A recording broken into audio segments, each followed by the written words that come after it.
أعوذ بالله من الشيطان الرجيم بسم الله الرحمن الرحيم السلام عليكم ورحمة الله وبركاته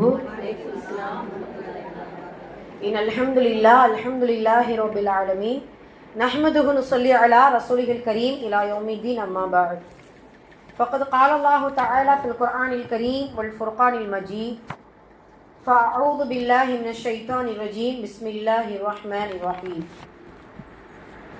وكذلك وجعلناه أمة وسطا صدق الله العلي العظيم. எல்லா புகழும் இறைவனுக்கே. அல்லாஹ்வுடைய அன்பும் அருளும் என் பெருமானார் ரசூலை கரீம் ஸல்லல்லாஹு அலைஹி வஸல்லம் அவர்கள் மீதும் நம் அனைவரின் மீதும் என்றென்றும் நின்று நிலவட்டுமாக. ஆமீன். அல்லாஹ்வுடைய கிருபையினால் அவனது அளப்பரிய நாட்டத்தினால் அல்லாஹ்வுடைய இல்லமான இந்த மதரசாவில் நம் அனைவரையும் ஒன்று சேர்த்தது போல் இறையச்சமுடைய மக்களுக்காக தயார் செய்து வைத்துள்ள அந்த சொர்க்கத்தில், குறிப்பாக ஜன்னத்துல் ஃபிர்தௌஸ் என்கின்ற உயர்ந்த சொர்க்கத்திலும், அதிலும் குறிப்பாக நமது நாயகம் ஸல்லல்லாஹு அலைஹி வஸல்லம் அவர்களோடும் அவர்களுடைய தோழர்களோடும் பிரவேசிக்கக்கூடிய நன்மக்களாக வல்ல ரஹ்மான் நம் அனைவரையும் ஆக்கி அருள் புரிவானாக. ஆமீன். நாம் எதை கேட்டோமோ, இதை கேட்க இருக்கிறோமோ அதனை நமது உள்ளத்தில் உள்வாங்கி அதை நமது வாழ்விலும் செயல்படுத்தி அதை நாம் மற்றவர்களுக்கும் எத்தி வைக்கக்கூடிய நன்மக்களாகவும் வல்ல ரஹ்மான் நம்மை அனைவரையும் ஆக்கி அருள் புரிவானாக. ஆமீன். ஹைர். அல்ஹம்துலில்லாஹ்.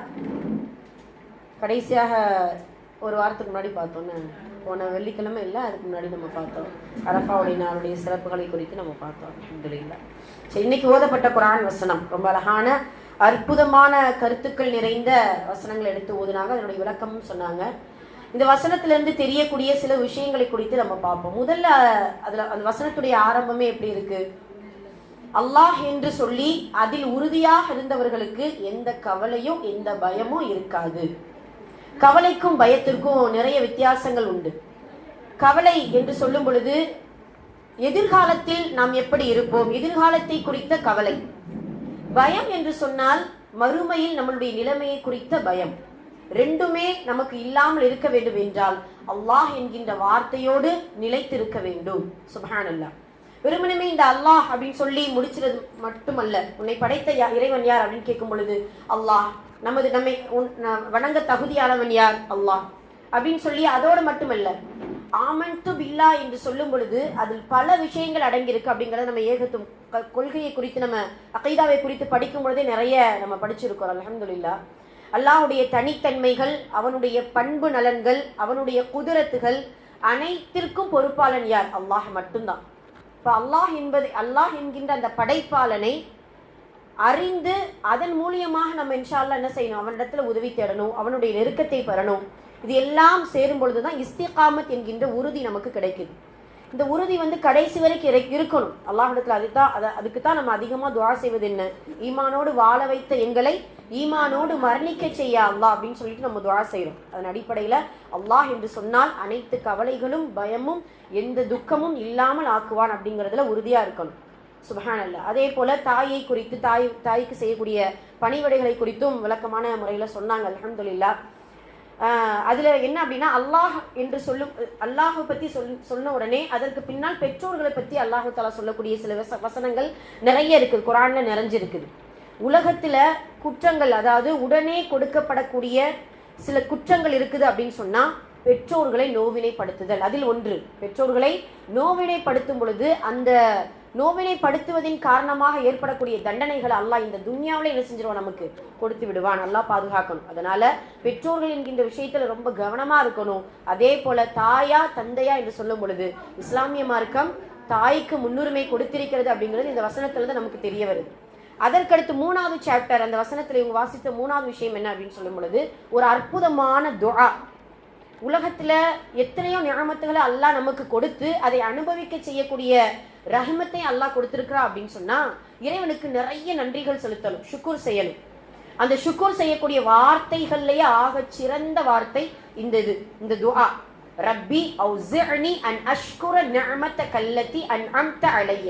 என் மீது பொழிந்தாயே, அருள் புரிந்தாயே, நீ அப்படிப்பட்ட அந்த நிஅமத்திற்கு நன்றி செலுத்தக்கூடியவர்களாக என்னை நீ ஆக்கு அப்படின்னு சொல்லிட்டு அந்த நிஅமத்தை குறித்தும், அதே போல பெற்றோர்களுக்கு செய்யக்கூடிய துஆ, பெற்றோர்களாக இருக்கக்கூடியவர்கள் பிள்ளைகளுக்கு செய்யக்கூடிய துஆ அப்படின்னு சொல்லிட்டு வஅஸ்லிஹ் லி ஃபீ துர்ரியத்தி, என்னுடைய பிள்ளைகளை சாலிஹான பிள்ளைகளாக, துர்ரியத் சாலிஹான பிள்ளைகளா ஆக்கு அப்படின்னு சொல்லிட்டு அந்த துவா அப்படியே அழகான முறையில் நமக்கு அல்லாஹு தஆலா கற்றுக் கொடுக்குறான்.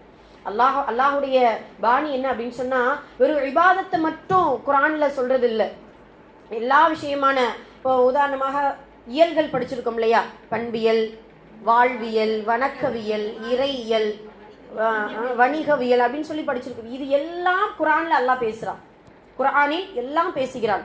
எப்படி உறவை பேணணும், அந்த உறவுல யாருக்கு அதிகமா இம்பார்ட்டன்ட் கொடுக்கணும், அப்படி தாய் தந்தையர்களுக்கு முக்கியத்துவம் கொடுக்கக்கூடிய அந்த அல்லாஹ் அவர்களுக்கு எப்படி துஆ செய்யணும், எல்லாமே நமக்கு அல்லாஹ் தஆலா நமக்கு கற்றுக் கொடுக்கிறான். சுப்ஹானல்லாஹ்.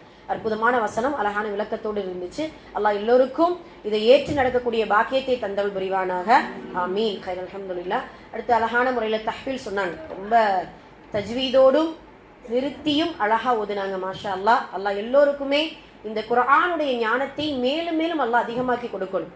மனனம் செய்தல், அதை புரிந்து கொள்ளுதல், அதை அறிந்து கொள்ளுதல், அதை செயல்முறைப்படுத்துதல், அதை எத்தி வைத்தல், அதை ஈமான் கொள்ளுதல் அப்படின்னு சொல்லிட்டு முழுக்க முழுக்க இறைவனுடைய அனைத்து விதமான சட்டதிட்டங்களையும் கட்டளைகளையும் உள்வாங்கி அந்த குர்ஆனோடு அதிகமாக தொடர்புக்கக்கூடிய மக்களாக இருப்பதற்கு அல்லாஹ் தௌஃபீக் செய்வானாக.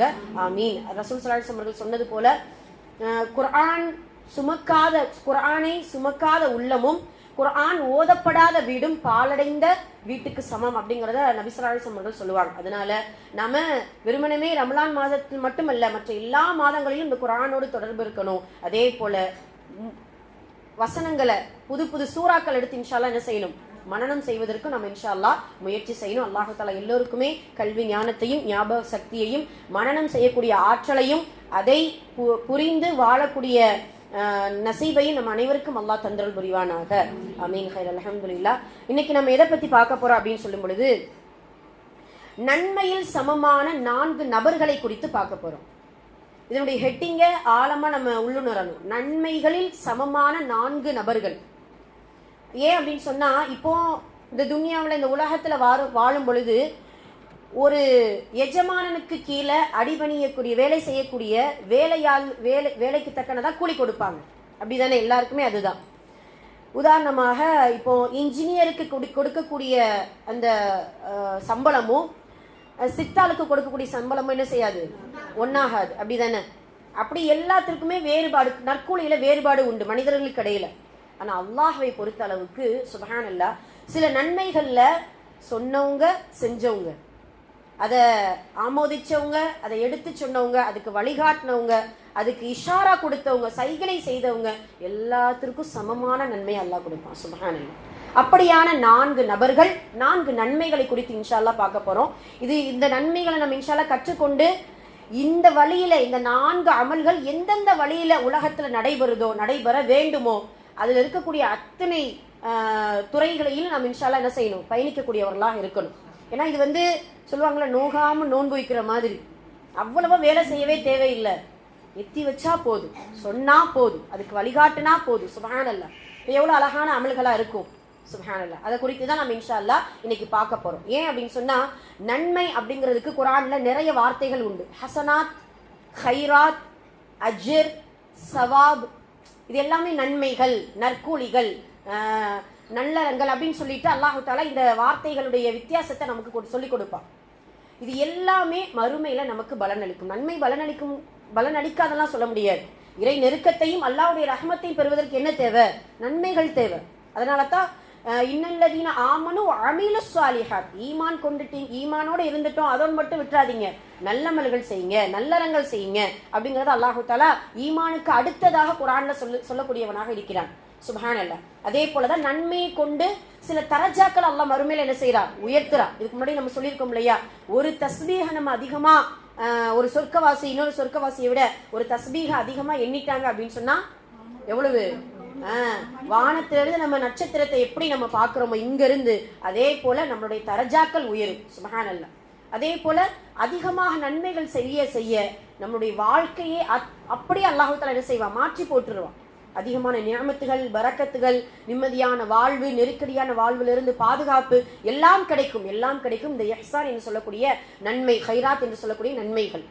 அப்படியான நன்மைகளை குறித்த 4 வழிகளையும் 4 நபர்களை குறித்து தான் நம்ம பார்க்க போறோம். ஃபர்ஸ்ட் ஒன், இது எல்லாருக்குமே தெரிஞ்ச விஷயங்கள் தான். இருந்தாலும் மீண்டும் மீண்டும் மீள்பார்வை செய்யும் பொழுது அல்லாஹு தஆலா அதற்கான நன்மையுடைய வழியையும் விலகவாக்குவான், அதற்கான ஆர்வத்தையும் உள்ளத்துல கொடுப்பான். சில நேரம் ஆர்வம் இல்லாமல் போயிருச்சுன்னு நினச்சோங்களே, சோர்ந்து போயிடுறோம். அடிக்கடி என்ன செய்யணும், நம்மளை பூஸ்ட் பண்ணிக்கிட்டே இருக்கணும், சொல்லிக்கிட்டே இருக்கணும்.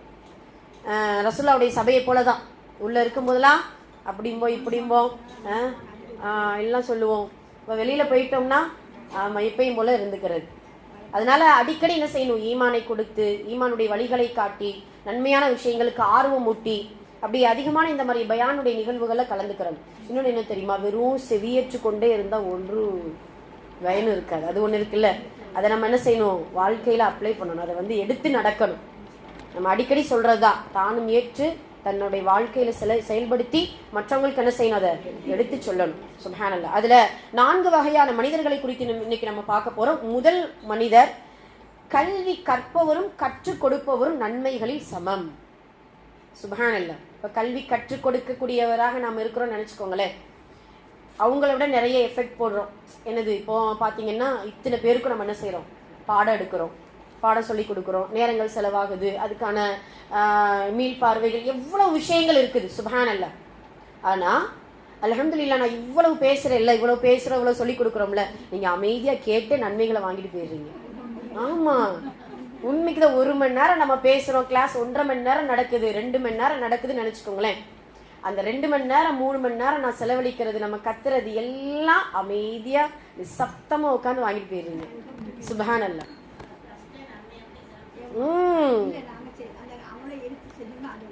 நன்மை கிடைக்கும், அதான் சொல்ல வர்றேன்.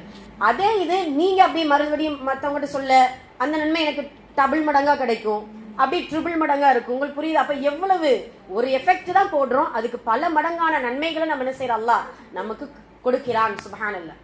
அதனால தான் கல்வி கற்றுக் கொடுப்பதற்கு எப்படி ஆர்வமாக இருக்கின்றோமோ இருப்போமோ, அதே போல கல்வி கற்றுக்கொள்வதற்கும் ஆர்வம் வேண்டும்.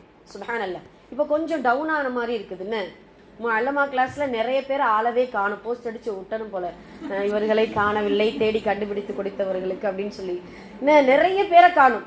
ஒரு 10-15 பேரை காணும் பார்த்துக்கோங்க. ஒரு 15 பேர் தான் ரெகுலரா வந்துட்டு இருக்கிறோம். வாரவங்க வந்துகிட்டே இருக்கிறோம். எக்ஸாமுக்கு வர்றவங்க அழகா என்ன செய்யறாங்க, வந்துட்டு எக்ஸாம் எழுதிட்டு போயிடுறோம். அப்படிதானே? ஏன், சில சூழ்நிலைகள் அது வேற, தவிர்க்க முடியாத சூழ்நிலைகள் வேற. சப்ப காரணம், சும்மா தேவையில்லாத இதுக்கெல்லாம் நம்ம என்ன செய்யக்கூடாது, லீவ் எடுக்கக்கூடாது. என்னன்னா, அதாவது சொல்லுவாங்க இல்லையா, படிச்சுட்டு அப்படியே வாந்தி எடுக்கிறதுல ஒரு பிரயோஜனமும் இல்லை. புக்கில் இருக்க நான் எப்படி வேணாலும் மனப்பாடம் பண்ணிடுவேன் அப்படின்னு சொல்றதுக்கு எதுக்கு நமக்கு மதரசா, எதுக்கு நம்ம இது யோசிச்சு பாருங்க. அதுக்கு வீட்லயே நம்ம என்ன செய்யலாம், புக்கை படிச்சுட்டு பேசாம இருந்துடும். அதுக்கான விளக்கம், ஏன்னா இது வந்து ஒரு புக்குங்கிறது, அந்த புக்குடைய அத்துணை பரிணாமங்களை குறித்து நம்ம பார்க்குறோம் இல்லையா. குரானை பற்றி நம்ம பேசுகிறோம், ஹதீஸை பற்றி முன் வச்சு பேசுகிறோம், எவ்வளோ வரலாறுகள் பேசுகிறோம், நடைமுறைகளை பேசுகிறோம், எவ்வளோ விஷயங்கள் இருக்குது. சுப்ஹானல்லாஹ். அதனால சட்டதிட்டங்கள் அது ரொம்ப முக்கியம். ஷரியத்துடைய சட்டதிட்டங்கள், அதில் நம்ம கல்வியுடைய சிறப்புகளை குறித்து அந்த ஒழுக்கத்துடைய பாடத்தில் வருமே, 1000 ரக்காயத்து ஒரு ஆபிது தொழுவதை விட 2 ரக்காயத்து ஒரு ஆலிம் தொழுவது மிகச்சிறந்தது அல்லாஹ்விடத்தில். ஏன், கற்ற கல்வினால. வெறுமனமே இல்லை, எவ்வளவோ தொழுகிறோம், எவ்வளவோ இபாதத் செய்கிறோம், சட்டங்கள் தெரியாம இபாதத் செஞ்சு என்ன பலன் யோசிச்சு பாருங்க. ஒரு ஒரு ஒரு ஃபீல்டுக்குள்ள போறோம் அப்படின்னு சொன்னா அதனுடைய முழு விஷயங்களை நம்ம என்ன செய்யணும், தெரிஞ்சுக்கிறோம். சுப்ஹானல்லாஹ். ஏன் தெரியுமா, காலங்கள் போக போக கல்வி எல்லாம் எடுத்துக்கிட்டே இருப்பான், கொஞ்சம் கொஞ்சமா எடுத்துருவான். 3 வகையா எடுத்துக்கிட்டே இருக்கிறா இப்ப வரைக்கும். முதல் வகை என்ன தெரியுமா, சுப்ஹானல்லாஹ், கற்ற கல்வியின்படி நடக்காதவர்களின் மூலம் கல்வி எடுபடுகிறது. எத்தனையோ பேர் இப்ப முன்னெல்லாம் பாத்தீங்கன்னா, எங்கேயோ ஒரு ஊர்ல ஏதோ ஒரு வீட்டுல ஒரு ஆலிம்சா ஒரு ஹாஃப்ஸா இருப்பாங்க. இப்போ அல்ஹம்துலில்லாஹ் ஊருக்கு ஊர் நிறைய ஆலிம்கள், ஆலிமாக்கள், ஹாஃபில்கள் நிறைய உருவாகுறாங்க. ஆனா அதற்கான மார்க்க கல்வியுடைய எஃபெக்ட் இல்லையே, எதிரொலிப்பு இல்லையே, அதற்கான பிரதிபலன் இல்லையே, பிரதிபலிப்பு இல்லையே. அல்லாஹ் அக்பர். அப்ப எதனால, கற்ற கல்வியின்படி நடக்காத பொழுது கல்வியை அல்லாஹ் எடுத்துடுறான். நம்ம அடிக்கடி சொல்றதுதான், மார்க்க கல்வி உலக கல்வி என்று பிரிப்பதை விட பயனுள்ள கல்வி பயனற்ற கல்வின்னு பிரிக்கணுமா. அதுல உலக கல்வியில பயனுள்ள கல்வி பயனற்ற கல்வி நிறைய இருக்குது. மார்க்க கல்வியிலும் இருக்கிறது பயனுள்ள கல்வி பயனற்ற கல்வி. எது மார்க்க கல்வியில பயனுள்ள கல்வி எது, பயனற்ற கல்வி எது?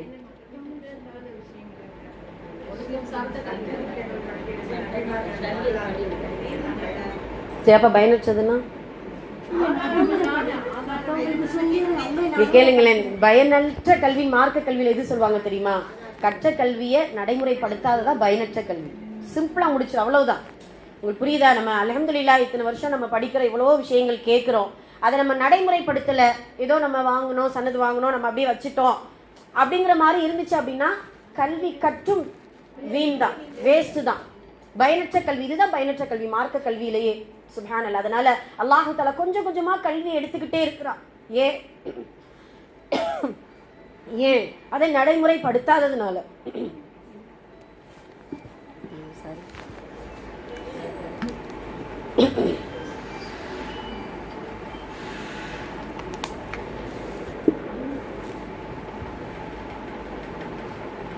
அதே போல அல்லாஹு தஆலா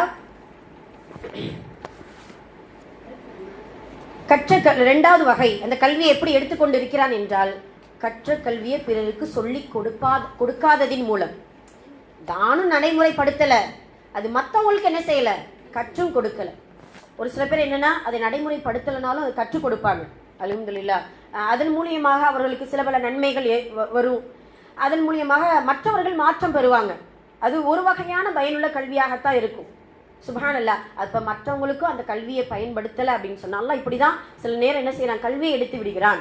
மூன்றாவது வகை மிக முக்கியமானது, கல்விமான்களாக இருக்கக்கூடிய அறிஞர்கள் உலமாக்களுடைய மரணம்.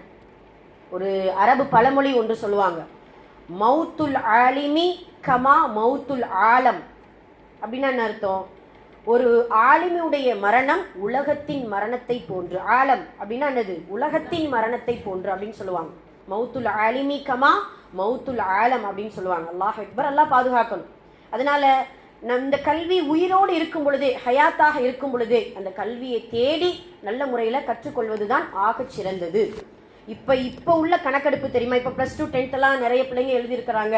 சுப்ஹானல்லாஹ். அதில் மூதாதையர்கள், சிறை கைதிகள், கண் தெரியாதவர்கள், எத்தனையோ பேர் எக்ஸாம் எழுதி சுப்ஹானல்லாஹ் நிறைய பேர் என்ன செஞ்சிருக்காங்க, அந்த கல்வி தன்னுடைய கல்வி தரத்தை உயர்த்தி கொண்டே இருக்கிறாங்க.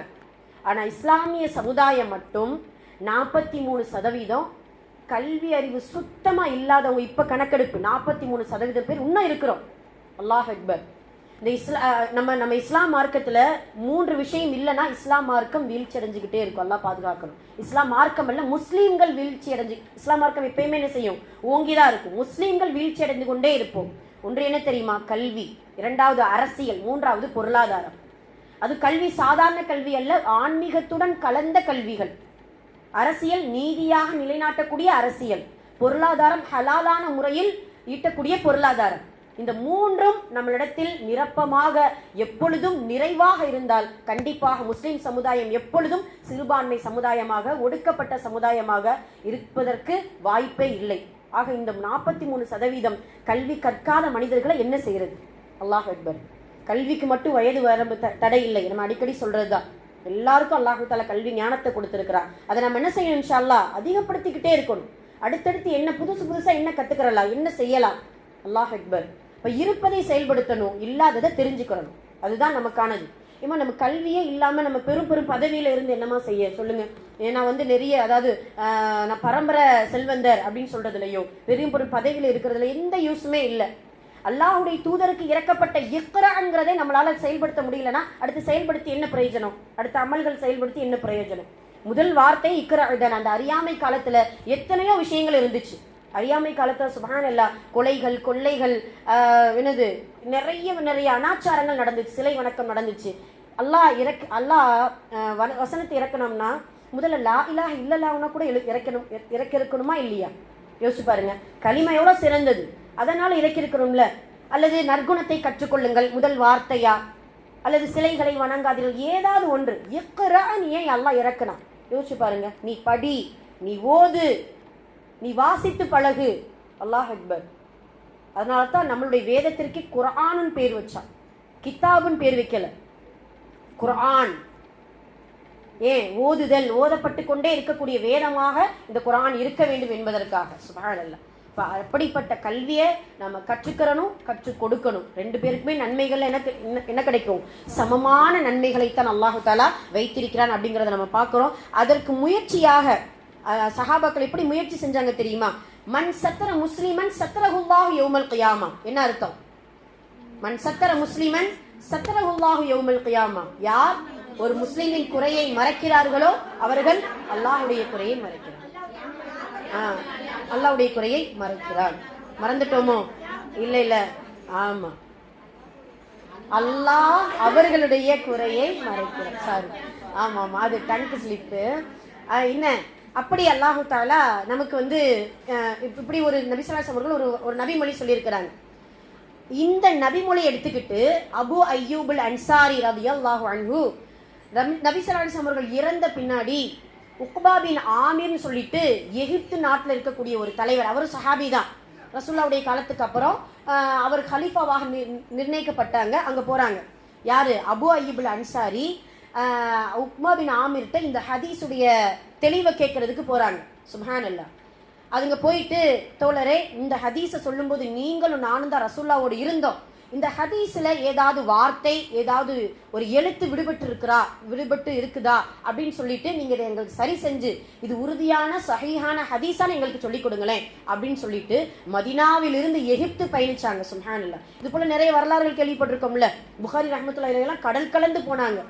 அல்லாஹ் அக்பர். ஒரு ஹதீஸையும் வாங்கி அதை வந்து உண்மையானதா பொய்யானதா அப்படிங்கிறத கலெக்ட் பண்றதுக்கு அவ்வளவு நாட்களை செலவழிச்சாங்க. அல்லாஹ் அக்பர். தன்னுடைய வாழ்நாள் முழுவதும் அந்த புகாரியுடைய அந்த ஹதீஸ்களுக்காகவே செலவழிச்சாங்க. அப்ப அபு அய்யூபுல் அன்சாரி அந்த மன் சத்தர முஸ்லிமன் சத்தரஹுல்லாஹு யௌமல் கியாமா அப்படின்னு சொல்லக்கூடிய அந்த ஹதீஸை உறுதிப்படுத்துவதற்காக என்ன செஞ்சாங்க? எகிப்து நாட்டுக்கு போனாங்க அப்படிங்கிறத நம்ம பார்க்குறோம். இது எதுக்காக நான் சொல்ல வந்தேன் அப்படின்னு சொன்னா, இப்படி கற்ற கல்வியை தேடுவதற்கும் கல்வியை கற்றுக்கொள்வதற்கும் சுப்ஹானல்லாஹ் நாம் என்ன செய்யணும்? இன்ஷா அல்லாஹ் நம்ம முன்முயற்சியாக ஈடுபடக்கூடியவர்களாக இருக்க வேண்டும். ரசூல் ஸல்லல்லாஹு அலைஹி வஸல்லம் அவங்க சொல்றாங்க, கல்வியை தேடி நடந்து வருபவர்கள் மலக்குமார்களின் இறக்கையின் மீது நடந்து வருகிறார்களாம். சுப்ஹானல்லாஹ். எவ்வளவு இதை விட சிறப்பு என்ன வேணும்? யோசிச்சு பாருங்க. இப்போ நம்ம அசோக் நகர்ந்து வரவங்களாம் எவ்வளவு இதுவா நடந்து வர்றோம். அல்லாஹ் அக்பர். இல்ல, ஒவ்வொரு எட்டுக்குமே நன்மைமா. ஒரு பள்ளி வாசலுக்கு ஒரு இமாம் ஜமாத்தை பிடிக்கணும்னு சொல்லிட்டு நம்ம நடந்து போகக்கூடிய ஒரு ஆணுக்கு எவ்வளவு சிறப்போ, அதே போல கல்வியை கற்பதற்காக மதரசாவிற்காக அல்லாஹ்வுடைய இல்லத்திற்கு தேடி வரக்கூடிய எல்லோருக்கும் அல்லாஹ் தஆலா என்ன செய்வான்? நன்மையில் சமமாக்கி கொடுப்பான் அப்படிங்கிறத நம்ம பார்க்கிறோம். அல்ஹம்துலில்லாஹ். அப்ப அப்படிப்பட்ட கல்வியை நம்ம என்ன செய்யணும்? இன்ஷா அல்லாஹ் உறுதுணையாக தேடக்கூடியவர்களாக இருக்க வேண்டும். அப்ப இதுதான் முதல் நபர். கல்வி கற்பவரும் கற்றுக் கொடுப்பவரும் நன்மையில் சமமானவர்கள் இன்ஷா அல்லாஹ். அதனால தோய்வாகாம கொஞ்சம் என்ன செய்யறது, சோம்பேறி ஆயிராம இன்ட்ரெஸ்டோட மறுபடியும் என்ன செய்ய இன்ஷா அல்லாஹ். எல்லாருமே வராதவர்கள்ட்ட நிறைய சொல்லுங்க. இன்னைக்கு சொல்லி இருந்து நிறைய பேர் என்ன செய்யல, வரல. அப்ப எப்படி இருக்கும் அப்படிங்கிறத நம்ம பாக்குறோம். அல்ஹம்துலில்லாஹ். நம்ம தேடும் பொழுது கிடைக்காத, அதாவது தேடாத பொழுது கிடைக்காத பொருள் தேடும் பொழுது கிடைக்காது. தேடாத போது கிடைச்ச பொருள் தேடும் போது என்ன செய்யாது, கிடைக்காது. அதனால இன்ஷா அல்லாஹ் கிடைத்த பொருளை நம்ம என்ன செய்யணும்? நல்ல முறையில பயன்படுத்திக்கிறோம். அதை மிஸ் பண்ணிடக்கூடாது அப்படிங்கிறத நம்ம ஞாபகம் வச்சுக்கோங்க. ரெண்டாவது என்ன அப்படின்னு சொல்லும் பொழுது, ரெண்டாவது நன்மையில் சமமானவர்கள் யார் அப்படின்னு சொன்னா, அழைப்பு பணி செய்பவரும் அழைப்பு பணியை ஏற்றுக்கொண்டவரும் சமம்தான். சுப்ஹானல்லாஹ். ஒரு இஸ்லாம் மார்க்கத்துக்குள்ள ஒரு அழைப்பு பணி செய்யறோம். அழைப்பு பணி தஅவா பணி. இது இன்னொரு கோணத்துல நம்ம சிந்திக்கணும்னா, ஆலிம்களுக்கு மட்டும்தான் அழைப்பு பணி கடமைன்னு மட்டும் நினைச்சுக்காதீங்க. எல்லாருக்குமே உண்டு, எல்லாருக்கும் உண்டு. ஏன் அப்படின்னு சொல்லும்போது, ஒரு வீடு கட்டுறதுக்காக ஒரு வீடு கட்டுறோம்னு நினைச்சுக்கோங்களேன். அந்த வீடு கட்டணும்னு சொல்லிட்டு அந்த வீட்டு ஓனர் முடிவு பண்ணா மட்டும் வீடாயிராது. அதுக்காக என்ன செய்ய, செங்கல் எடுத்து கொடுக்கறவங்க, கலவை போடுறவங்க, அதை பூசுறவங்க, எத்தனை வேலையாட்கள் இருக்கிறாங்க. இப்ப எல்லோரும் சேரும் பொழுதுதான் பரிபூரணமான வீடு நமக்கு என்ன செய்யும், உருவாகும். அதே போலதான் இந்த அழைப்பு பணி என்பது எல்லா மக்களும், முஸ்லிம்களாக இருக்கக்கூடிய அனைத்து மக்களும் இந்த தஅவா என்கின்ற அழைப்பு பணி என்ன செய்யணும் இன்ஷா அல்லாஹ் நம்ம கையில் எடுத்துக்கொண்டோமே ஆனால், நபி ஸல்லல்லாஹு அலைஹி வஸல்லம் அவர்கள் அதைத்தான் விட்டுட்டு போயிருக்காங்க. நம்ம கிட்ட நம்ம அவங்களுடைய பொறுப்பை முழுக்க நம்ம இடத்துலதான் விட்டுட்டு போயிருக்கிறாங்க. சுப்ஹானல்லாஹ்.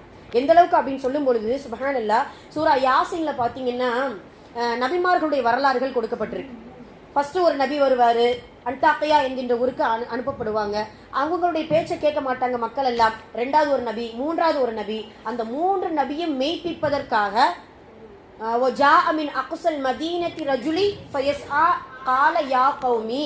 என் சமூகத்தினரே, ஒரு மனிதர் கடைக்கோடியிலிருந்து ஓடி வருவாரா. மின் அகுசல் மதீனா, மதீனான அந்த நகரத்துடைய எல்லையிலிருந்து ஓடி வருவார். வந்த உடனே இத்தபிஉ மல்லா யஸ்அலுக்கும் அஜ்ரோ வஹும் முஹ்ததுன், நேர்வழியை காட்டக்கூடிய இந்த மனிதர்களுடைய வழியை நீங்க பின்பற்றக்கூடாதா? அவர் என்ன உங்கள் இடத்துல கூலியா கேட்கிறாரு அப்படின்னு சொல்லிட்டு அந்த 3 நபிமார்களை மெய்ப்பிப்பதற்காக, உண்மைப்படுத்துறதுக்காக நஜ்ஜார் அப்படின்னு ஹபீபுன் நஜ்ஜார்னு ஒருத்தர் ஓடி வருவார், நல்லடியார் ஓடி வருவார். இது எதுக்கு இந்த வரலாறு சொல்றோம் தெரியுமா? அந்த 3 நபிமார்களுக்கு அல்லாஹ் என்ன நன்மையை கொடுக்கின்றானோ அதே நன்மை இவருக்கு வகை வரல, இவர் அதிகமான அழைப்பு பணி செய்யல, இவருக்கு அதிகமான தொல்லையுமே அந்த நேரத்துல கொடுக்கல, அதுக்கப்புறம் தான் தொல்லைகள் அதிகமா கொடுத்திருக்கிறாங்க. இப்ப இவங்க 2 பேருமே நன்மையில் சமம், நன்மையில சமம். அதே போலதான் மூசா அலைஹிஸ்ஸலாம் அவர்கள் எடுத்துக்கோங்க. குர்ஆன் ஒரு கட்டத்துல பாத்தீங்கன்னா, மூசாவை என்கிட்ட கொடுங்க, அவரை நான் என்ன செஞ்சிடறேன், கொன்றுத அப்படின்னு சொல்லிட்டு முடிவெடுக்கும் பொழுதுதான் அந்த சபைக்குள்ள இருந்த ஒரு மனிதர், அதெல்லாம் குர்ஆன்ல எப்படி சொல்லுவோம் தெரியுமா?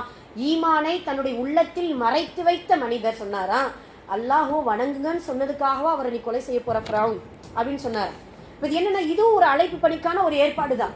இப்ப எல்லாருமே உறுதுணையாக ஒன்று திரண்டு நம்மளுடைய இஸ்லாமிய மார்க்கத்தை, நம்மளுடைய தாவா பணியை நம்ம எடுத்து செல்லும் பொழுது ஏற்றுக்கிட்டவர்களுக்கு எவ்வளவு நன்மையோ அதே போல அல்லாஹ் நமக்கு என்ன செய்வான், இன்ஷா அல்லாஹ் நன்மையை கொடுப்பான் அப்படிங்கிறத ஞாபகம் வைக்கக்கூடியவர்களாக இருக்கணும். எந்த அளவுக்கு அப்படின்னு சொல்லும்போது அல்லாஹ் குர்ஆன்ல ஒரு வார்த்தை சொல்லுவான், ஒ கதாலிக்க ஒ ஜஅல்நாஹு, ஒ கதாலிக்க ஒ ஜஅல்நாஹு உம்மஸன் வஸதா அப்படின்னு சொல்லுவான். இந்த மனிதர்கள், இந்த சமூகத்தினர்கள் நடுநிலை சமுதாயம், நமக்கு ஒரு பேர் வச்சிருக்கான். உம்மத்தம் வசத்தானா நடுநிலை சமுதாயம். நடுநிலை சமுதாயம்னா ரசூல் ஸல்லல்லாஹு அலைஹி வஸல்லம் அவர்கள் இங்க இருக்கிறாங்க, நபி அவர்களுடைய மார்க்கத்தை ஏற்காத மக்கள் இங்க இருக்கிறாங்க, அவர்களுக்கு இடையில நாம இருக்கிறோம். அதுதான் வசத்தா, நடுநிலை சமுதாயம்னா இதுதான் மெயினான அர்த்தம். அதுதான் ரசூலுல்லாஹ்வுடைய அனைத்து வேலைகளையும் உள்வாங்கி அவர்கள் எதை ஏகத்துவத்தை விட்டுட்டு போனாங்களோ அந்த ஏகத்துவ கொள்கையை ஏற்றுக்காத மக்களிடத்தில் நம்ம என்ன செய்யணும், இன்ஷா அல்லாஹ் கொண்டு போய் சேர்க்கக்கூடியவர்களாக இருக்கணும். சுப்ஹானல்லாஹ்.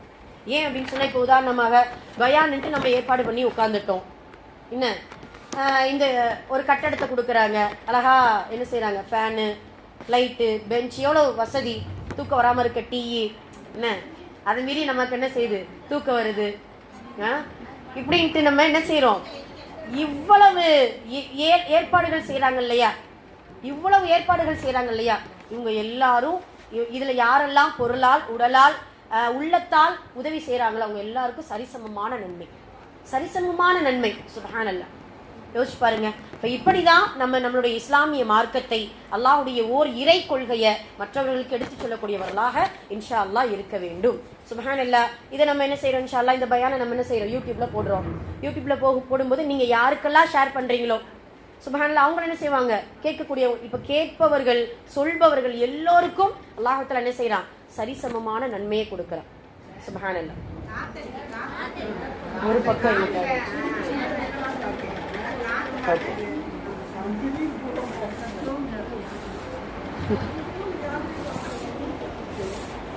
சரி. அதே போலதான் நபி ஸல்லல்லாஹு அலைஹி வஸல்லம் சொல்லுவாங்க, ஒரு பெண், ஒரு எக்ஸாம்பிளுக்கு சொல்றாங்க, ஒரு பெண் தன்னுடைய வீட்டில் இருக்கக்கூடிய உணவை ஒரு ஏழைக்கு தர்மம் செய்கிறாள். ரசூல் ஸல்லல்லாஹு அலைஹி வஸல்லம் அவர்கள் இந்த பெண்ணை சொல்லிவிட்டு, அந்த ஏழைக்கு தர்மம் செய்த அந்த பெண்ணுக்கும் நற்கூலி உண்டு, அந்த உணவை சம்பாதித்து கொடுத்த கணவருக்கும் நற்கூலி உண்டு, அந்த கணவருடைய பொருளாதாரத்தை கணக்கு பார்த்த அந்த கணக்காளருக்கும் நற்கூலி உண்டு. சுப்ஹானல்லாஹ். உங்களுக்கு புரியுதா?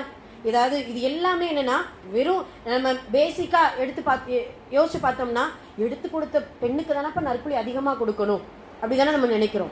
அந்த உணவை ஏற்பாடு செஞ்சு சம்பாதித்து கொடுத்த என்ன செய்யும், கணவருக்கும் என்ன செய்யுமா, அந்த நற்கூலிகளை அல்லாஹ் தஆலா சரிசமமாக கொடுப்பான் அப்படிங்கறத நபி ஸல்லல்லாஹு அலைஹி வஸல்லம் அவர்கள் நமக்கு சொல்லி காட்டுறாங்க. அதனால அழைப்பு பணி செய்பவர்களும் அழைப்பு பணியை ஏற்றுக்கொண்டவர்களும் சரிசமம், நன்மைகளில் சரிசமம் அப்படிங்கறத இந்த ஹதீஸ்ல இருந்து நமக்கு தெரிய வருது. அடுத்து பாத்தீங்கன்னா, 3வது மிக முக்கியமான ஒரு நபர் யார் அப்படின்னு சொல்லும் பொழுது, நன்மையை சொன்னவரும் நன்மையை செய்தவரும் சரிசமமாக இருப்பார்கள். அந்த ஹதீஸை சொல்லுங்க பார்க்கலாம். அத்தல்லு அலல் கைரி கஃபாயிலிஹி. ஒரு நன்மையை அறிவித்து கொடுத்தவர் அந்த நன்மையை செய்தவருடைய நற்கூலியை பெற்றுக்கொள்வார். சுப்ஹானல்லாஹ். அல்லாஹ் தஆலா அதைத்தான் அப்படி சொல்லி அல்லாஹ்வுடைய தூதர் நமக்கு சொல்லி காட்டுறாங்க. நன்மையை நம்ம எடுத்து சொல்றோம்னு நினைச்சுக்கோங்களேன், அந்த நன்மையை செய்பவர்களுக்கும் நற்கூலி உண்டு அப்படிங்கறத நம்ம பாக்குறோம். ஆனா இப்ப நன்மை செய்வதற்கே சில நேரம் கஷ்டமா இருக்குது. பாத்தீங்களா, நன்மைகளுடைய வழிகள் பல இருக்கு. யோசிச்சு பாருங்க. தொழுகை, இபாதத், குர்ஆன், அது இது எவ்வளவோ ஆயிரக்கணக்கான வழிகள். அந்த நன்மை செய்ய கஷ்டமா இருக்குல்ல, ஆனா அல்லாஹ் குர்ஆன்ல ஒரு வார்த்தை சொல்றா, வனு யஸ்ஸிருக்க லில் யுஸ்ரா. இந்த வார்த்தை எப்படி என்ன அர்த்தம் தெரியுமா? நேரடி அர்த்தம் என்னன்னா, எளிதானதை நாம் இன்னும் எளிதாக்குகிறோம் அப்படின்னு சொல்றோம். என்னப்பா, ஒரு கடினமானதை எளிதாக்குறது வேற, சிரமமான ஒரு காரியத்தை எளிதாக்குறது வேற. ஒரு குடம் தூக்க முடியல, நம்ம ஒருத்தவங்க ஹெல்ப் பண்றோம், அது கடினமான வேலை, எளிதாக்கலாம். இந்த பேனாவை தூக்க எனக்கு எதுக்கு உதவி? இந்த பேனாவை நான் என்ன செஞ்சிருவேன்? எடுத்துருவேன். அல்லாஹ் சொல்றா, இந்த எளிதானதை நாம் எளிதாக்குகிறோம்ங்கிறான்.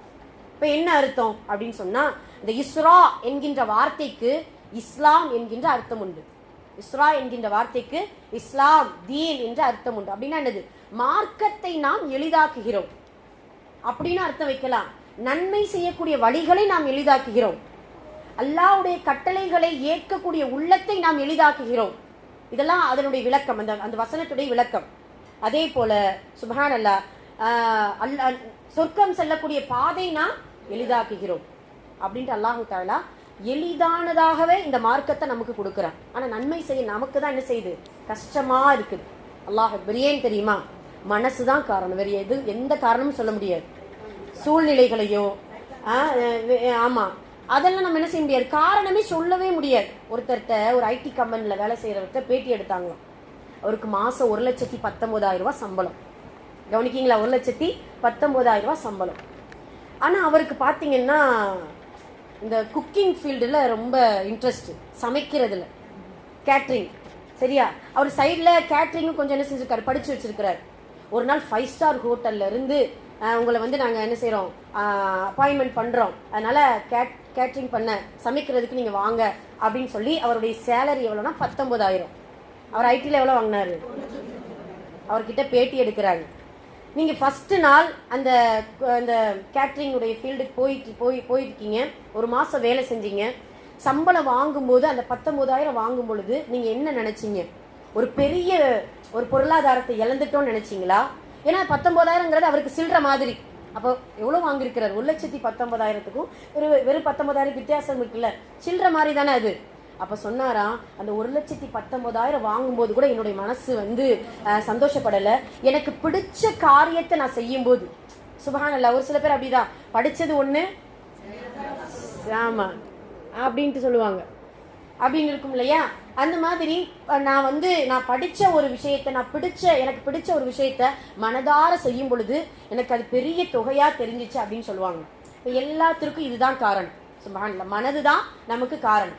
நன்மை செய்ய சில நேரம் கஷ்டமா இருக்குது, அது சிரமமா இருக்குது, தொழுகை எனக்கு பாரமா இருக்குது, குர்ஆன் ஓதுவது எனக்கு ரொம்ப கிரிட்டிக்கலான ஒரு விஷயமா இருக்குது அப்படின்னு சொன்னா நமது மனதுதான் அதற்கு காரணம் அப்படிங்கிறத முதல்ல நம்ம இன்ஷால்லா என்ன செஞ்சுக்கிறோம், புரிந்து கொள்ளக்கூடியவர்களாக இருக்கணும். ஏன்னா அல்லாஹு தஆலா குர்ஆன்ல வழிநடுக இந்த மார்க்கத்தை பற்றியும் இந்த மார்க்கத்தில் இருக்கக்கூடிய சட்ட திட்டங்களை பற்றியும் இலகுவானது, எஸ்ஸிர் அஸ்ஸிர் அப்படின்ட்டு வார்த்தை வருதா? நம்ம ரமலான்ல ஓதக்கூடிய ஷஹ்ரு ரமலான்ல வரும்ல, யுரீதுல்லாஹு பிக்குமுல் யுஸ்ர வலா யுரீது பிக்குமுல் உஸ்ர். அல்லாஹ் ரமலான் நோன்பு பண்ணலாம் கடமையாக்குனேன், நீங்க நோயாளியாக இருந்தா, பயணிகளா இருந்தா கொஞ்சம் நாட்களை தள்ளி போட்டுக்கோங்க, இது எல்லாம் சட்டத்திட்டத்தெல்லாம் சொல்லி உங்களுக்கு நான் கடினமானதெல்லாம் நாடல, இலகுவானதை தான் நாடி இருக்கிறேன். சுப்ஹானல்லாஹ். அதே போல குர்ஆன்ல அல்லாஹ் தஆலா ஹஜ்ஜில 22:78 வசனத்தில் அல்லாஹ் சொல்லுவான், உமது தந்தை இப்ராஹிம் அலைஹிஸ்ஸலாம் அவர்களுடைய மார்க்கத்தை உமக்கு நாம் எளிதாக்கியுள்ளோம். மார்க்கமே எளிதானதுதாமா. இன்னமஅல் உஸ்ரி யுஸ்ரா, இந்த வார்த்தை நிறைய குர்ஆன்ல அடிக்கடி வருது. சுப்ஹானல்லாஹ். அதே போலதான் லா யுகல்லிஃபுல்லாஹு நஃப்ஸன் இல்லா உஸ்ஆஹா, இதே போலதான் அந்த வார்த்தை வேணா வித்தியாசப்படும். உங்களுக்கு நான் எப்பயுமே என்ன செய்ய மாட்டேன், சக்திக்கு மீறி நான் துன்பம் கொடுக்க மாட்டேன் அப்படிங்கறத அல்லாஹ் தஆலா சொல்லி காட்டுகிறான். ஆக இது எல்லாம் பார்க்கும் பொழுது அல்லாஹ் நமக்கு எல்லா நேரத்தையும் இலகுவாக்கி தான் கொடுக்கிறான். ஏன்னா எளிமையான மார்க்கத்தை எளிமையாக்கி நான் உனக்கு கொடுக்கிறேன். இஸ்லாம் மார்க்கமே நமக்கு எளிமையானதுதான் அப்படிங்கறத அல்லாஹ் தஆலா நமக்கு சொல்லி காட்டுகிறான். சுப்ஹானல்லாஹ். ஏன் அப்படின்னு சொன்னா, நபி ஸல்லல்லாஹு அலைஹி வஸல்லம் அவர்களை யோசிச்சு பாருங்க, கால் வீங்கும் அளவு தொழுதாங்கன்ட்டு நம்ம கேட்கும் போது எப்படி தொழுக முடியும்? யோசிச்சு பாருங்க, கால் வீங்கும் அளவு தொழுகிறாங்களா? அல்லாஹ் அக்பர். இப்ப தொடர் நோம்பே யாராவது வைக்கிறாங்கன்னா, ஏமா இப்படி வச்சு ஏன் இவ்வளவு கஷ்டப்படுறீங்க அப்படின்னு சொல்லுவோம். இந்த வார நோம்பு வைக்கிறவங்க, மாத நோம்பு வைக்கிறவங்க அப்படின்ட்டு நம்ம சொல்லுவோம்ல. ஆனா ரசூலுல்லாஹ் சொல்றாங்க, நான் அல்லாஹ்வுக்கு நன்றியுள்ள அடியானாக ஆவதற்காக நான் இப்படி நான் தொழுகிறேன் அப்படின்னு சொல்றாங்க. இதுக்கு இன்னொரு வார்த்தை என்ன தெரியுமா?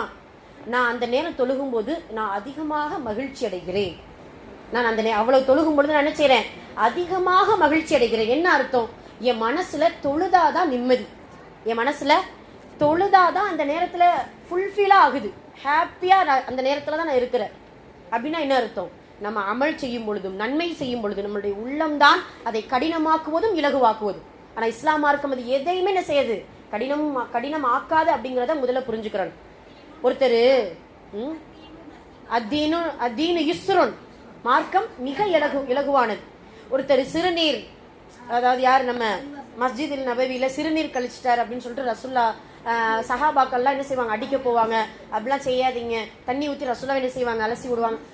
இந்த சம்பவம் முடிச்சுட்டு ரசுல்லா ஒரு வார்த்தை சொல்லுவாங்க, என்னன்னா இன்னமா புஇஸ்து, நீங்க எதுக்காக அனுப்பப்பட்டீங்க தெரியுமா? இன்னமா புஇஸ்து யஸ்ஸிரீன் வலா துஅஸ்ஸிரீன், நீங்க இலகுவாக்குவதற்கு தான் நீங்க அனுப்பப்பட்டீங்களே தவிர கடினமாக்கிறாதீங்கன்னு சொன்னாங்க.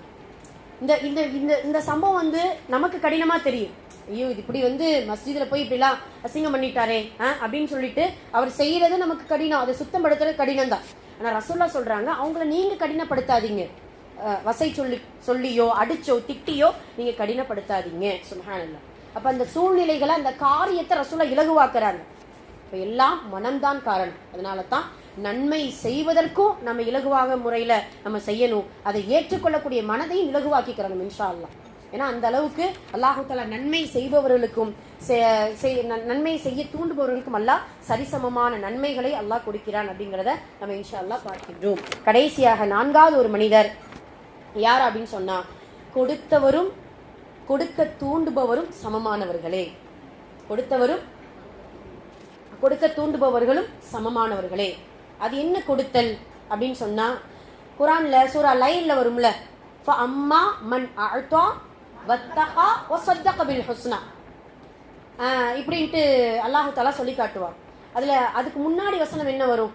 வல்லைலி இதா யக்ஷா வன்னஹாரி இதா தஜல்லா வமா ஹலக ذكر والانثى இன்ன சஅயக்கும் லஷத்தா. போதும், இன்ன சஅயக்கும் லஷத்தா, நிச்சயமாக ஒவ்வொருவரும் ஒவ்வொரு முயற்சியில ஈடுபட்டு இருக்காங்க. அப்படி ஈடுபடும் பொழுது 3 விஷயத்தை அல்லாஹ் தஆலா சொல்றான். என்னது?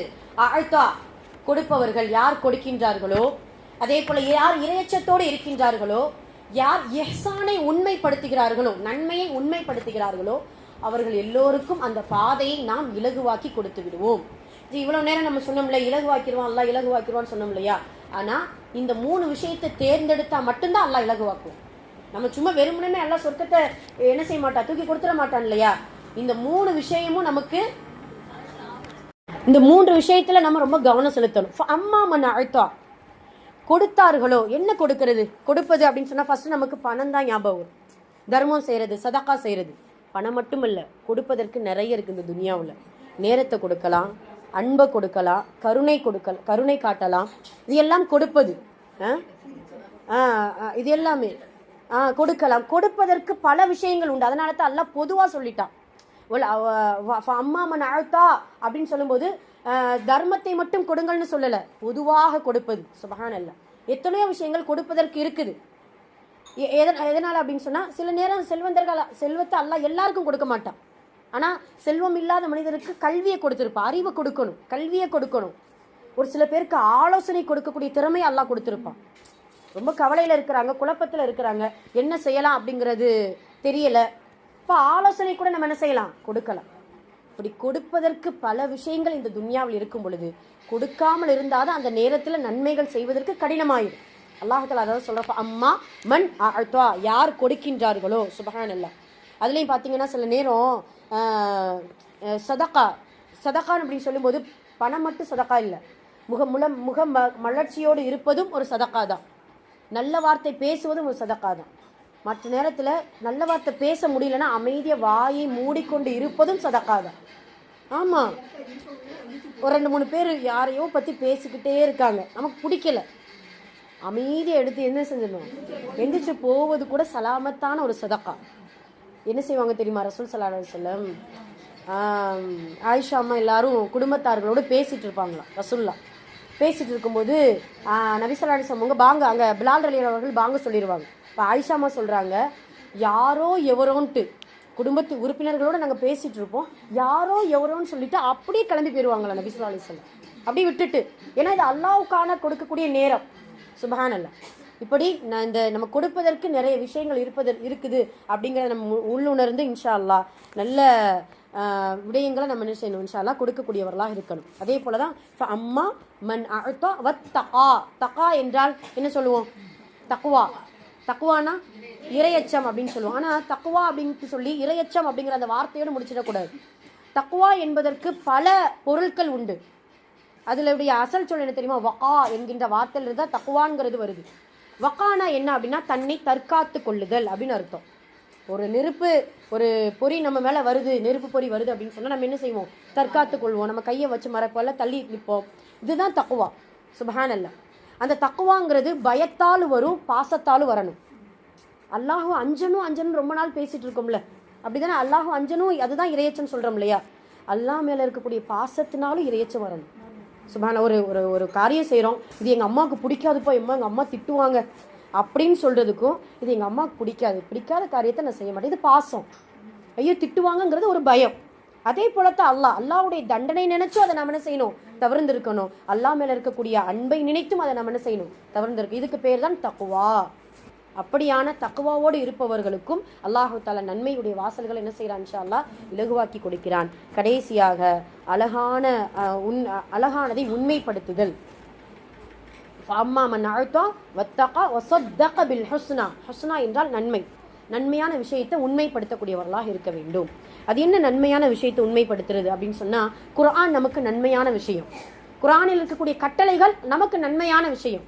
அந்த கட்டளைகளை உண்மைப்படுத்துவதற்குனா என்ன அர்த்தம்? அதை எடுத்து அமல் செய்யக்கூடியவர்களாக இன்ஷா அல்லாஹ் இருக்க வேண்டும். ஆக இந்த 3 விஷயமும் செய்தோமையானால் வாழ்க்கையில் சொர்க்கம் செல்லக்கூடிய அற்புதமான ஒரு 3 வழி அல்லாஹ் தஆலா நமக்கு இந்த இடத்துல சொல்லி காட்டுறான். அம்மா மன் அஅதா கொடுங்க, வத்தகா இறையச்சத்தோடு இருங்க, வஸத்தக பில் ஹுஸ்னா இதெல்லாம் செஞ்சோம்னா ஃபஸனுயஸ்ஸிருஹு லில் யுஸ்ரா. அல்லாஹ் இலகுவானது இன்னும் அதிகமாக என்ன செய்வான்? நமக்கு இலகுவாக்கி கொடுப்பான் அப்படிங்கிறத அல்லாஹு தஆலா நமக்கு சொல்லி காட்டுகிறான். சுப்ஹானல்லாஹ். இவர்கள் எல்லோரும் நன்மையில் சமமானவர்கள். இப்போ இது எத்தனை ஃபீல்டில் போகுது பார்த்தீங்களா? கல்வி கற்கணும், கற்றுக் கொடுக்கணும், இது ஒரு வகையான ஒரு துறை. அதே போல் அழைப்பு பணி செய்யணும், அழைப்பு பணியை ஏற்றுக்கொள்ளணும், இது ஒரு வகையான ஒரு துறை.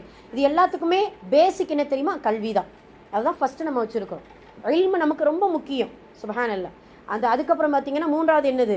நன்மை ஏவணும், நன்மையை சொல்லணும், நன்மையை எடுத்துக்கிறணும், நன்மையை சொல்லணும். இவர்களும் நன்மையில் சமமானவர்கள். அதே போல் கொடுப்பவர்களும் கொடுக்க தூண்டுபவர்களும் நன்மையில் சமமானவர்கள். அதனால் இன்ஷா அல்லாஹ் இந்த சமமான நன்மை கொண்ட இந்த வழிகளை தேர்ந்தெடுத்து அதை அதிகமாக ஆர்வத்தோடு செய்வதற்கு அல்லாஹ் நம்ம எல்லோருக்கும் அருள் புரிவானாக. ஆமீன். அதனால் இன்ஷா அல்லாஹ் லீவ் போடாமல் அல்லாஹ்வுக்காக என்ன செய்யணும்? கரெக்டாக மதரசாவுக்கு வாங்க. எல்லாம் வல்ல அல்லாஹ் நம்ம எதை கேட்டோமோ அதன்படி நடக்க அல்லாஹ் தௌஃபீக் செய்வானாக. ஆமீன். நன்மையுடைய வழியை இலகுவாக்கி அந்த நன்மை செய்யக்கூடிய உள்ளத்தையும் அல்லாஹு தஆலா நம் அனைவருக்கும் தந்தல் புரிவானாக. ஆமீன். நன்மையை அதிகமாக செய்து அந்த அல்லாஹுடைய அன்பை பெற்று ஜன்னத்துல் ஃபிர்தௌஸ் என்கின்ற உயர்ந்த சொர்க்கத்தை நம் அனைவருக்கும் அல்லாஹ் கொடுப்பதற்கு அல்லாஹ் தௌஃபீக் செய்வானாக. ஆமீன். أقول قولي هذا أستغفر الله لنا ولكم وآخر دعوانا الحمد لله رب العالمين. السلام عليكم ورحمة الله وبركاته.